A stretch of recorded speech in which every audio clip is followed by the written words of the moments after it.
Namaste and welcome to Hindu Lounge. This is Hindu Lounge, and Hindu Lounge is brought to you by Hindu Pact. Hindu Pact is Hindu Policy Research and Advocacy Collective. It is an initiative of World Hindu Council of America, VHPA, and we come live every week on Sundays and we talk about contemporary American Hindu issues. With me, as always, now is Sudha Jagannathan, a very well-known Hindu advocate who works tirelessly for the American Hindu Society. So, Sudha, welcome to Hindu Lounge. We have an Namaste. exciting topic today, right? We are going to talk about. Yeah, please, go ahead. Uh, we No, have an exciting. namaste to everybody. And our topic is something that's very important for the Hindu community to understand. Um, and I think as we launch into it, we hope everybody pays attention and takes this seriously into consideration, especially raising our children. Yeah, this is an interesting topic, Sudha. We have titled this show The Threat to City Officials by Riddhi Patel. Riddhi Patel, someone who's from Bakersfield, and you're going to talk to us about who she is. She went and threatened a city, she went to give a talk at Bakersfield, California City Council, and she made this statement. Let's take a look at it. Let's see what she said, and then I'll get your, I'll get your view on it and just tell us who she is and why would someone really, go around and threaten city council officials. I mean, that is kind of unusual in a democracy, right? Where we are supposed to be, resolving issues by conversation and expressing our opinion and things like that. But she did something that's quite unusual. So let's take a look at this and see what. Let's hope I can share this and let's. Oh, you know what? I may have to share it slightly differently. I am not because I'm using Windows, so I cannot share this as is because it is on my uh, PowerPoint, and the streaming software only streams from Chrome. So I'll bring that up. But in the meantime, why don't you tell us about who is Riddhi Patel? Mhm. Yeah, so this name Riddhi Patel shot into infamy, I have to say, into the consciousness of Indian Americans. It was a huge shock to see Riddhi Patel, a 28-year-old young Indian American born and raised in Bakersfield, California. And she went to St. Louis University, got a degree apparently in neuroscience, and then she ended up working as an economic development coordinator for the Center on Race, Poverty, and Environment. So that is her title, but in reality, uh, she became a spokesperson for the hot topic of today, which is the Middle East conflict. You know, people take sides in it, and she was standing up for the Palestinians, and that looks like was her primary job. So, a very smart young Indian American with a great degree, but she was not putting that to use. She was actually, representing the Palestinian views in many, many forums, including Bakersfield. And she shot into this infamy through her presentation in front of the city council members. And maybe I think the best impact of what she did is from the video, if you are able to bring that I up, am able to Ajay. share it. Let me share the video and see what our viewers have to say about that video. So here is the video of Riddhi Patel.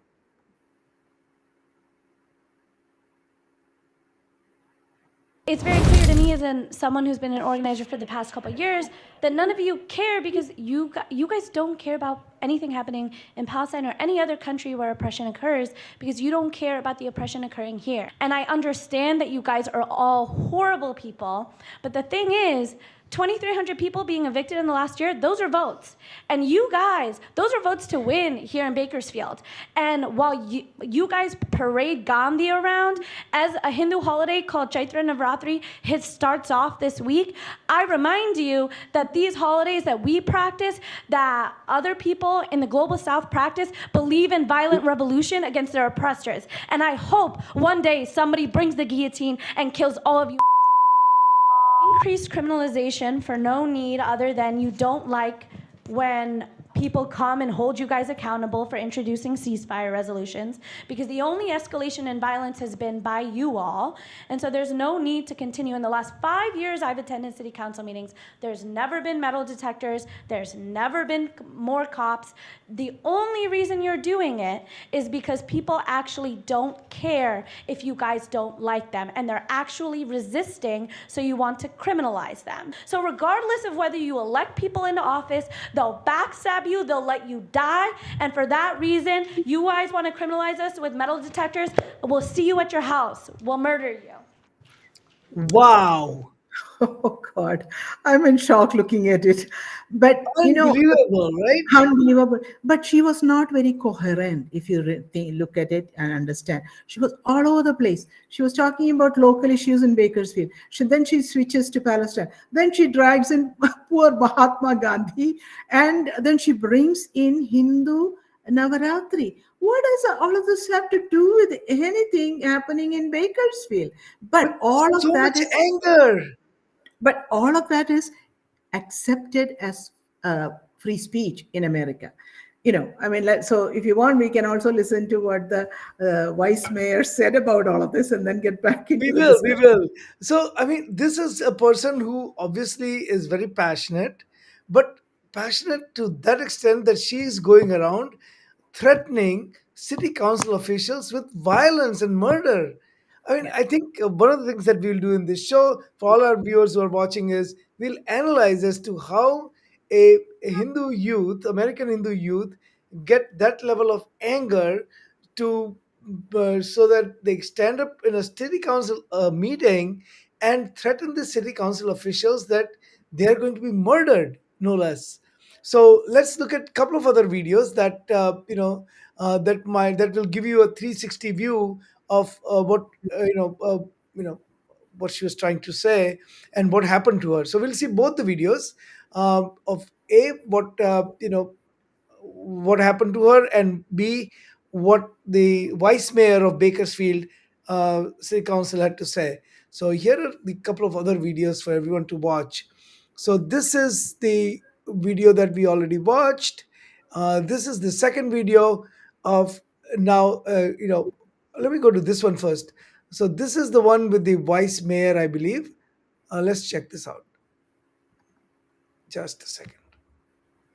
He has been one to make outlandish remarks, to be very aggressive, to use expletives at city council for sure. So those types of activities we've been used to, we've seen in the past, but never have we seen or heard from her a threat to murder us.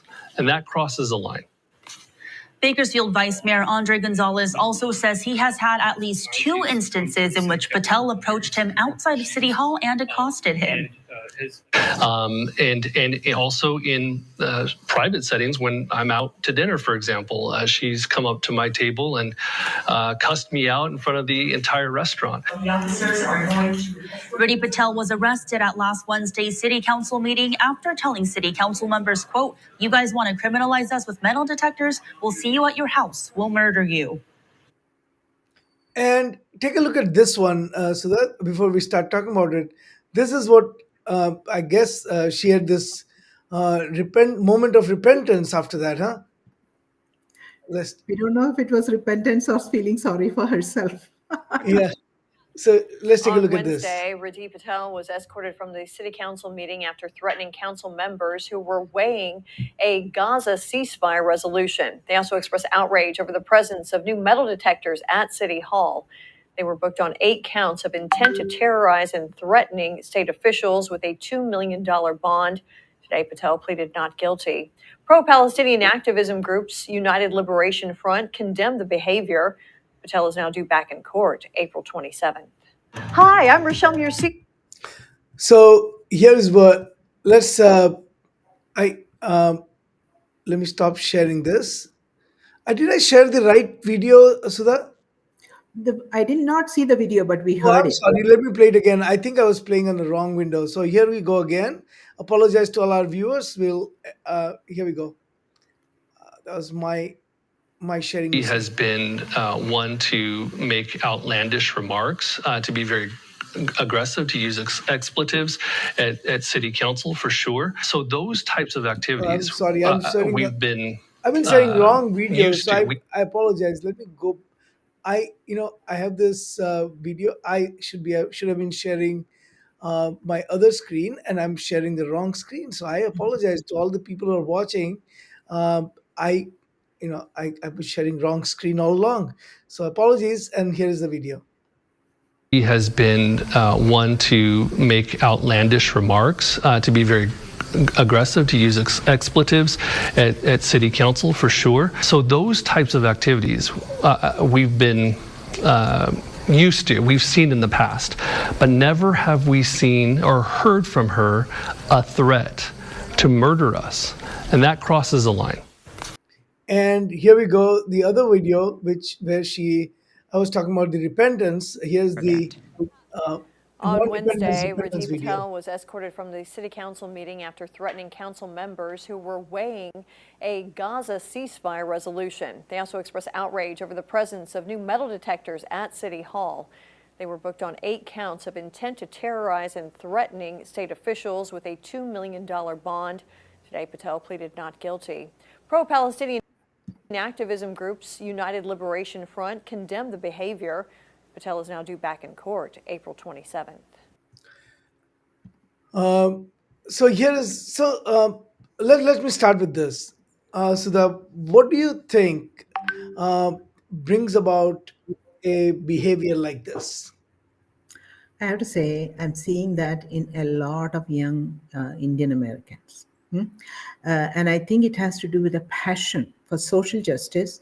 And they get all riled up, particularly in high school and college, into these causes. But these are very selective causes. And I think that has to do with the fact that who's more vocal, in their network.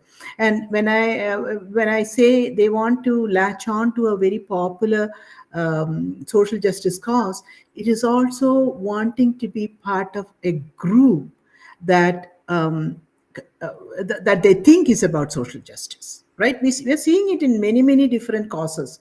So while they would not stand up for in the Ukraine Russia issue, they take strong positions in the Israel Palestinian issue, and they will never consider the Kashmiri refugee plight, and they will not consider the plight of minority girls being abused and atrocity happening to them in the neighborhoods of India. So what is it that attracts them to this one issue? I think it's the loud noise about all of this, and they want to be part of that group, so they get into it, but then they get extremely angry over time, not seeing things happen the way they want to see, right? In Bakersfield, apparently she's been showing up for 5 years, and now she's like saying, you don't do this, you don't do that. Well, government works in its own way, and she's not willing to work within the government rules or as part of government. She just wants her way of getting things done, and if that doesn't happen, she's totally gone berserk. Yeah, I mean, let me see what you think about this. So this is one view that I have.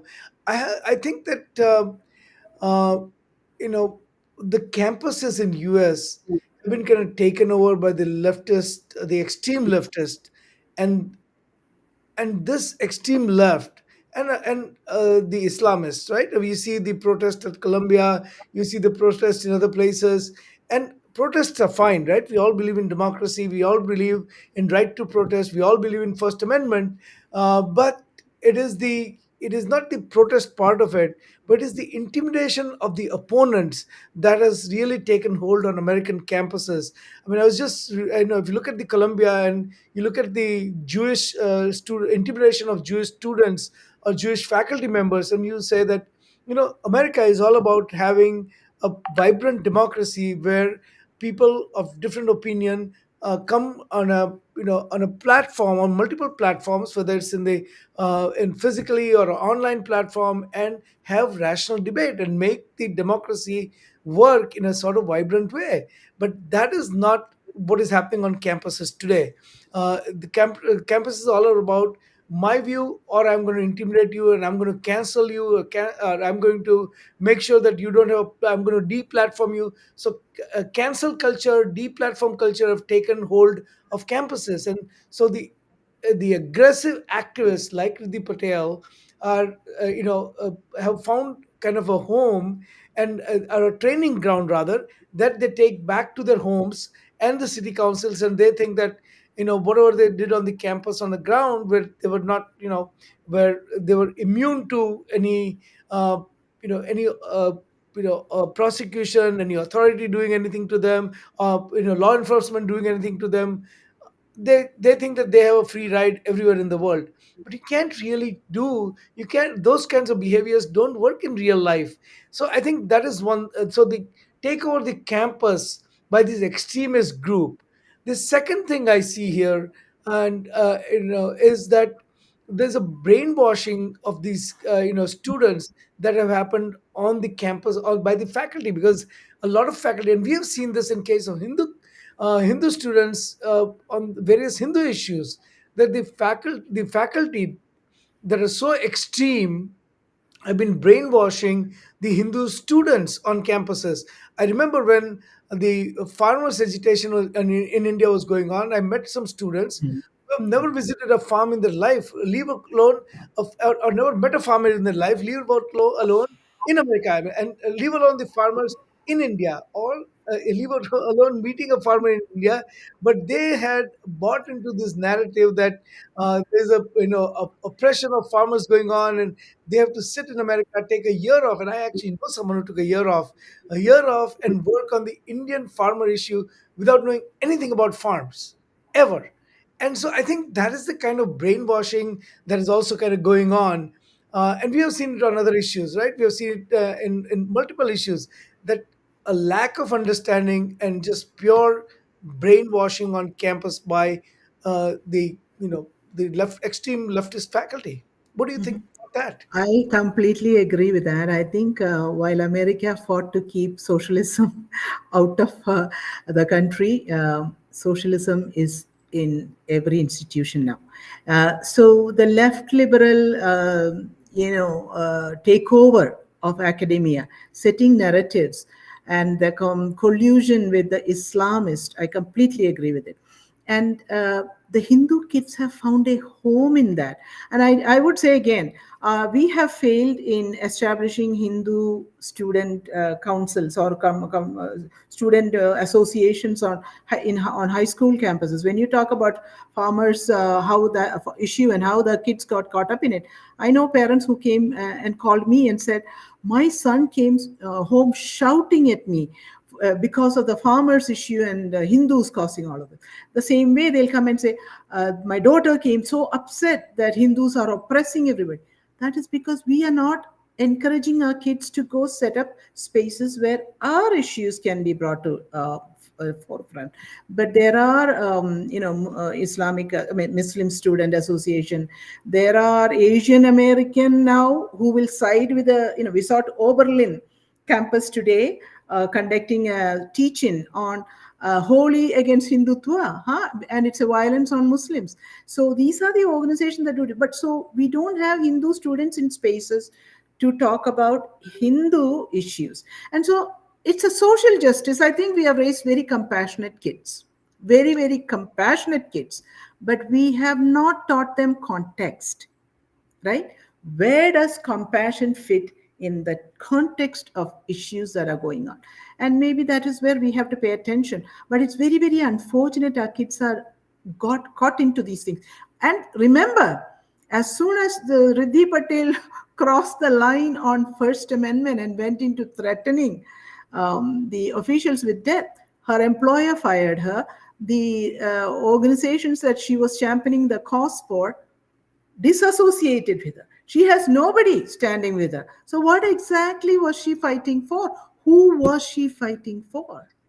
Yeah, and I know I it's interesting because we have a lot of Hindu Sunday schools. I don't want to name specifically any school or any of the institution, but we have a lot of Hindu Sunday schools, and I am I don't know if she went to Hindu school or not, but a lot of Hindu schools, Sunday schools, do teach. In fact, teach a lot of Hindu heritage in terms of Hindu Dharma opts for inclusion and acceptance of differences and diversity of opinion.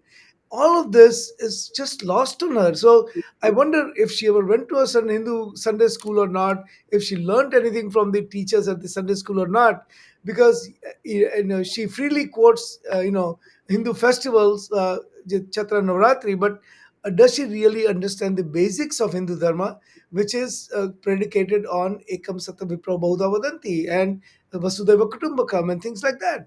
If this is the part that is lost on her, and that is why she is not able to come to terms with peaceful resolution based on her Hindu upbringing. She quotes Hindu festivals, but she does not understand that Hindu festivals, are predicated on these acceptance of differences and then resolving these differences.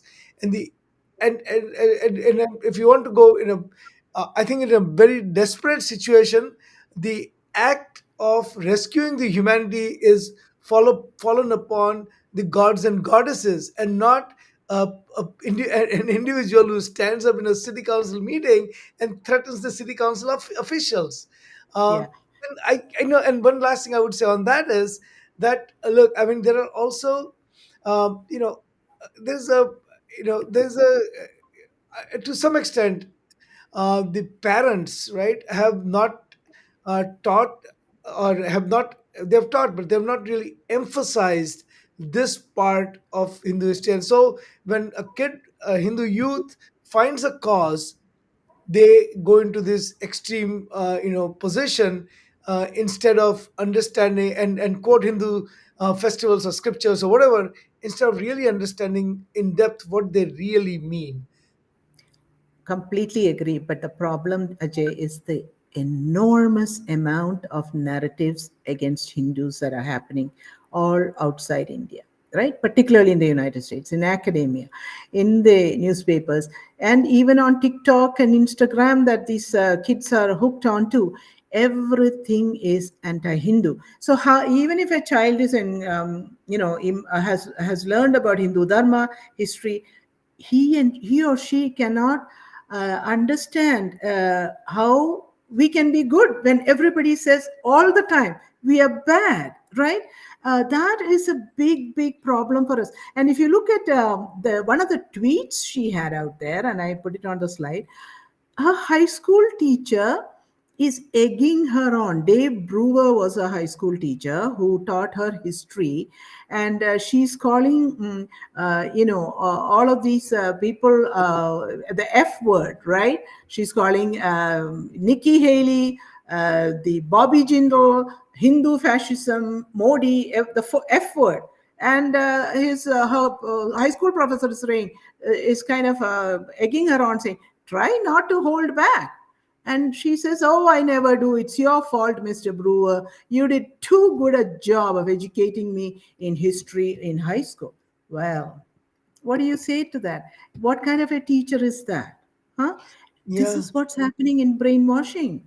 I know. And so I think, one of the things that I find is that, again, you kind of, reinforced what we were saying earlier, that this is the brainwashing by faculty members at high schools and colleges and all of that. But I want to go back to the uh, role of the uh, parents and Hindu schools and generally Hindu organizations, Hindu activists, advocates. I think we, as people who are interested in Hindu issues, who advocate for Hindu issues, have not done a great job, and I take accountability and responsibility for that as well. What we have not done a great job at, so that I would say, is we have not given youth always want a cause. They always want to do something good for the society, and there are plenty of really good causes out there. And when we don't educate the youth about these good good causes, the good humanitarian causes, human rights causes, they find causes that may not be genuine. So I'll tell you, for example, uh, you know we have we have a project in Hindu Pack called Chingari.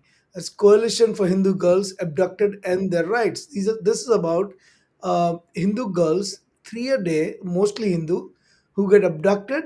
These are the girls between 12 and 15 years, 16 years old. Uh, they get abducted, get forcibly converted to Islam, and they get married off to men who are three and four times their age. And as per the Pakistani Human Rights Commission, not my data, Pakistani Human Rights Commission data, there are three girls a day who are abducted and forcibly converted. Okay.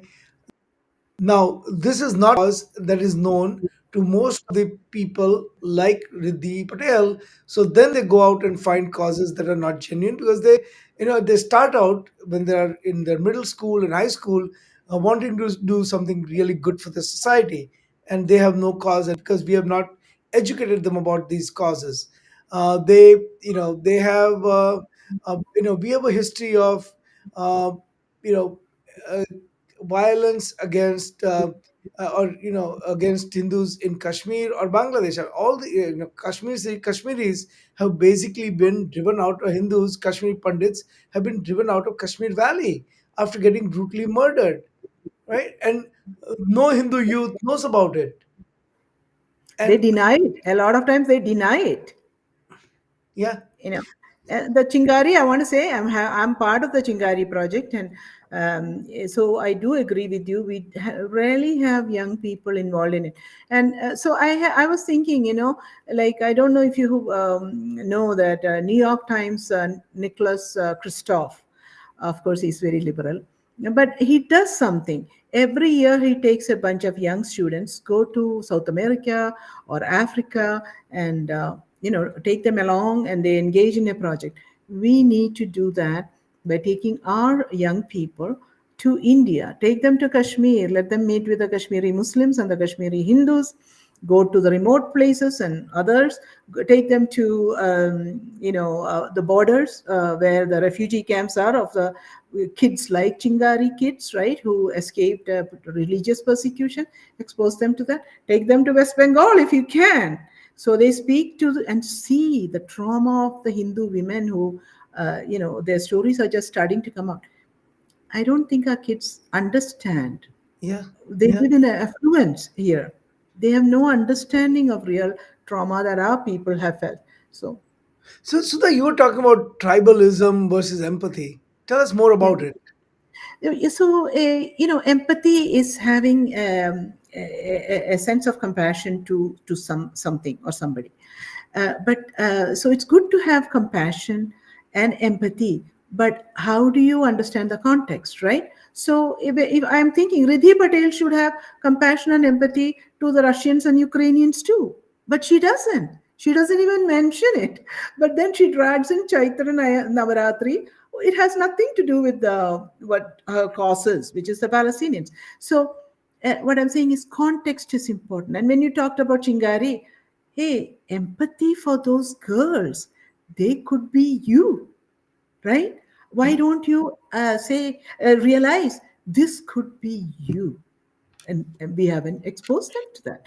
And then about this tribal affiliation, and that I'm trying to say, the tribal affiliation, what you see on Columbia University now, they're all standing up and saying, I am Hamas, right? And it's a How, designated terrorist organization, right? yeah, in the United States, how does, and it might not be a Palestinian kid, it could be an American, Caucasian, Asian American, Indian American who says, I am Hamas. Yeah, And so that is like, I am part of this larger amorphous group and I identify with that. I am fully in, except when they throw you out like Riddhi Patel. And yeah, then what happens? Her life is gone, really. Her life is gone. I don't know who will ever hire her. I'm not sure what she can expect out of life. But essentially, she crossed certain big boundaries. So the tribal affiliation is a very important thing for young people. See, everybody wants to be part of a group, right? That was a Mean Girls concept, the movie. Everybody is part of a clique, a group. yeah. These kids want to be, we have to provide a clique. We need to provide them an appealing clique where their compassion and empathy really aligns with a cause that deserves that empathy and compassion. Yeah, so well put, so well put. Let me so let's and and the other thing is that we have to also teach the kids to stand up for a cause, because what is happening is every time they stand up for a cause, there are plenty of organizations and frankly Hindu haters. If there is a Hindu cause that they pick, to brand them as extremists, and we have to make the youth strong enough so they can withstand this onslaught of negativity against Hindus. Um, anything else to add before we go to our final three segments? I want all Hindu parents to understand the story of Riddhi Patel. Okay, there are some good articles out there, and I'm asking parents to sit and read it with their children, discuss it, and talk about the dangers of crossing boundaries, threatening people with violence. That is not acceptable anywhere. You know, Yeah, you want to fix a problem, go fix it in a civilized manner. You live in America, which has rules and regulations, and you can, it might take a long time, but you have those tools. Do not choose violence. Do not think that what worked on a university campus is going to work in a city real hall, like you said life. earlier, right? Yeah, It will not.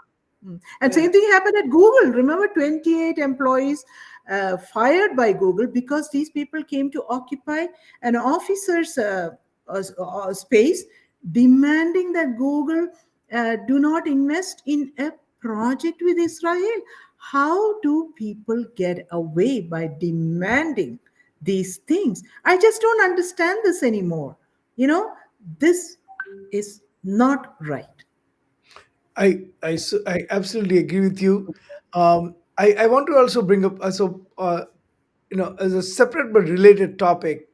There was a protest at Columbia University yesterday, and there were Azadi slogans heard over there, and so Azadi about and for Palestinians, but then they freely added Azadi in terms of the India CAA, and Azadi about various farmers protests or whatever else they were seeking azadi for. I think again we would do well to remind the Hindu youth that study the issues before you go and shout these slogans, and be careful on who you're affiliated with, who are you're affiliating with. You may be affiliating with the wrong people, because uh, you know just do your due diligence, figure out who what protest you are participating in, and in the long term, is it going to serve your own interest, or is it not going to serve your own interest? I think they should all watch Kashmir Files before raising the slogan of Azadi.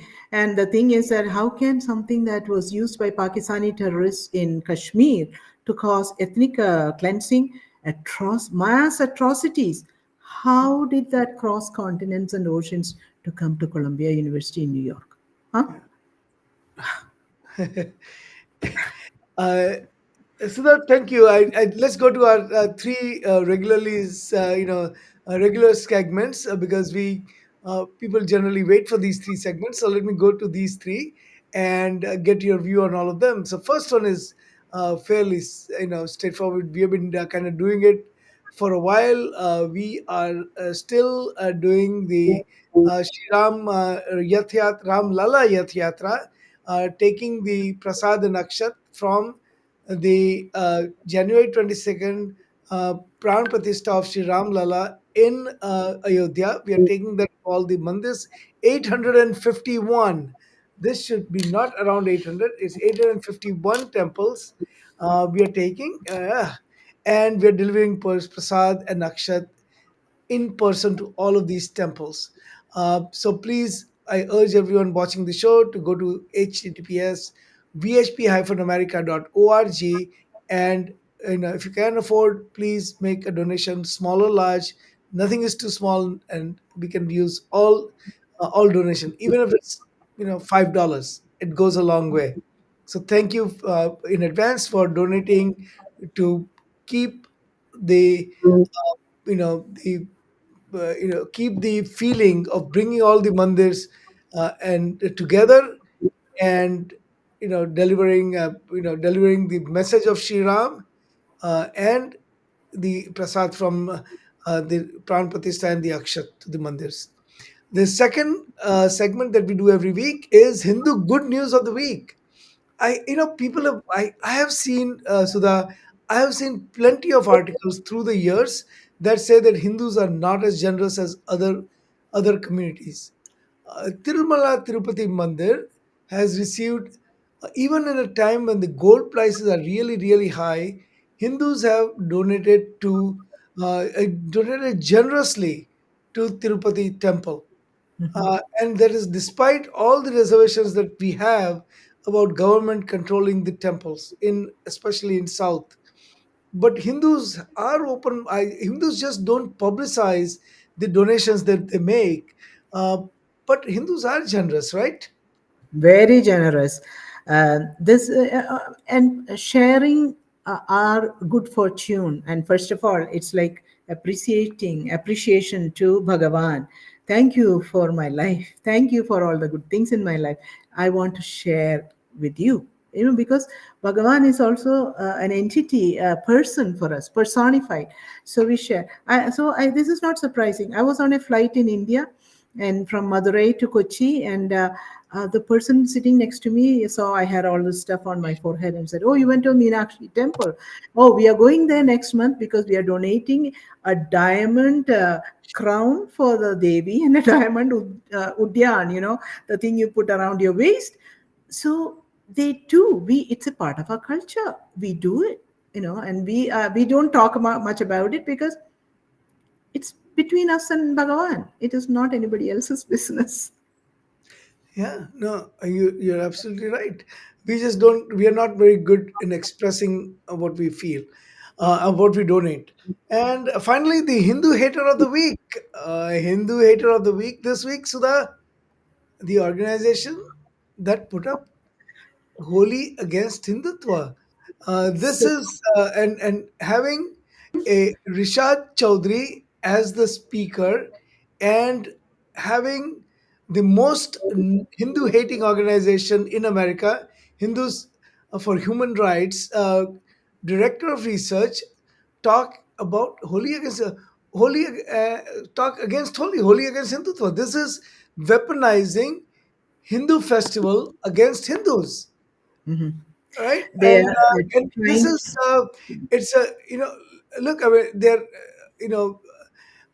talking about Zionism in Hindus, and they're talking about they we don't see similar festivals from Christianity or Islam or even Judaism being weaponized against their own community, right? Why against Hindus?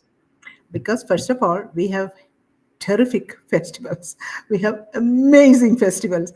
The largest holy festival happens in Utah and attended by tens of thousands of people. What they're trying to do here is make the kind of connection that Holi is violent to Muslims.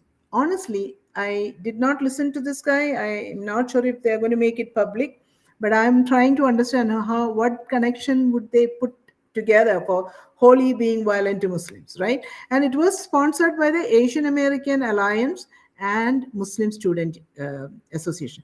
But the Hindus on campus got this and challenged them. Then the Hindu community came into it, and the Muslim Student Association at least said, Well, we did not decide on the naming or the total title, but we support this event. And the Asian American folks came back and said, well, all of you who are criticizing us are Islamophobic. Huh? You know, I'm like, Taking one of the most sacred Hindu festivals, using that, weaponizing that against Hindus and the essence of Hindu Dharma, which is Hindutva, and then saying that we are being Hindu phobic, Islamophobic. Islamophobic. This has Yeah, nothing, and it is sponsored by a faculty member and an organization that have Islamic names, and yeah. you would still blame Hindus for that. How does that Yes. even? How does it even That is pass that is the the filter? key. Yeah, we talked about appropriation of holy a few weeks ago, and this Yes, follows the same pattern of using our festivals to demonize us, right, Tumela? yeah, Our festivals are off limits, folks. Okay, if you're not yeah, a Hindu, you don't want to participate, don't join. But exactly. Hindus welcome everybody, and Holi is a joyous Hindu festival. And if And we are all welcome to participate, if you don't want to come, stay home. You know, this year we did not celebrate this particular initiative that we celebrated for past couple of years, will, and that was called United Colors of Holi.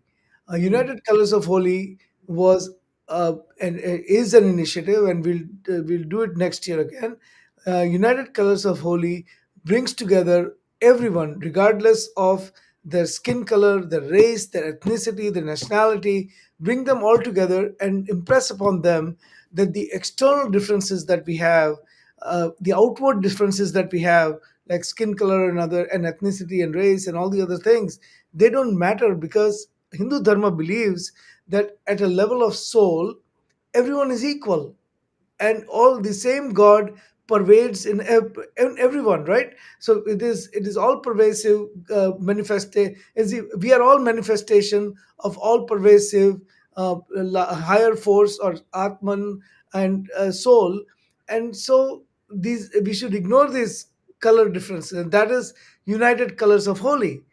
And here we are trying to bring people together under Hindu, at the higher ideal of Hindus, and here there are people who are weaponizing Holi against us. because they don't understand the point of Hindu festivals that it's always inclusive.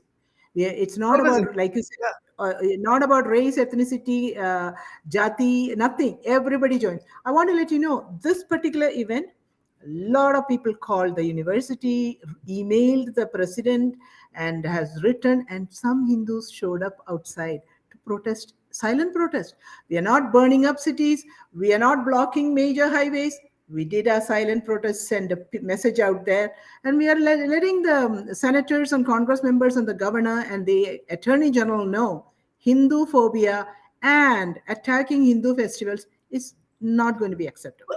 How, if there was if there was an event like this against any other faith, would it even happen on a campus? No, will not.